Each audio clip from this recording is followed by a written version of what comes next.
The parents of the generation Y and Z have done a poor job of fostering socialization and manners.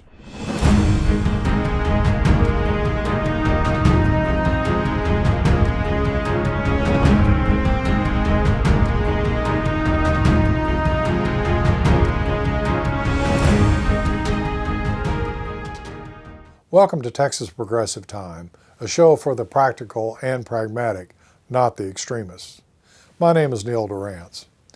In Texas, most men, guys, cowboys, or caballeros pride themselves as being independent and self-sufficient. Who among us has not dreamed of riding your horse on the open range in the blue sky country, relying solely upon your own talents and wits? Some of us have had that great privilege. From the Lone Ranger to the John Wayne to the Marlboro Man, the images of rugged individualism have overwhelmed our national psyche. However, this onslaught of masculinity has now turned toxic for some, prompting an outbreak of lone wolf attacks and public terrorism.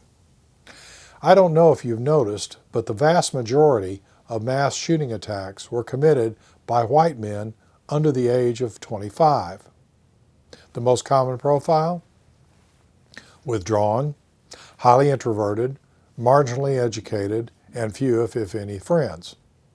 Many of them still lived in the basement of their parents' home, refusing to interact with the rest of the world. Their parents often completely unawares of the depth of the problem or the situation. What this should tell us has only recently begun to glean through all the violence and death. But I'll tell you a couple of points that shine brightly to this baby boomer. The parents of the generation Y and Z have done a poor job of fostering socialization and manners. Most of the mass shooters had no self-esteem or respect for family, neighbors, or any person around them. Hence, no friends either. They had no ambition or plans for the future and were thus easy prey for some online crackpot spouting racism or hate, filled with paranoia and ideology. Their only conflict management skills were achieved by violence and retribution. They typically avoided societal contacts or involvement until they exploded in a murderous suicidal rage. But for a clear understanding of the present development of the American man, these terrible individuals were overwhelmed and drowning in loneliness. This explains a lot of why and what we see about men under the age of 35 today. 35, and you're still living at home with parents and only have sporadic employment or no employment or plan for your life. 35, and still single, attending seminars and rapid dating, trying to learn how to meet and socialize. 35, and still playing video games in the basement with online competition. 35, and never having voted or participated in any public event, not even a local festival. Is there any doubt as to why the young men of the Y and Z generation complain of loneliness? When you withdraw to your parents' basement and play video games all night with online contacts you'll never personally meet or interact with, what is there left to tell you? So what should we do, and how should we talk to these people now?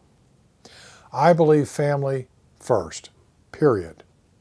If you are one of the parents of these men I just described, push him out the door, tell him it's time to grow up, smell the coffee, and go out and meet the rest of the world. It's a big badass world out there, but there are some good people too, and they could use your help rather than just being a bump on a log and taking up air and space. In other words, while you may be correct that being under 35 makes you ignored, whether you remain so is entirely your own decision and not that of any other generation or people. It is also the same whether or not you are lonely, can't find a date, or any other sociological problem a group of counselors and psychological types could invent.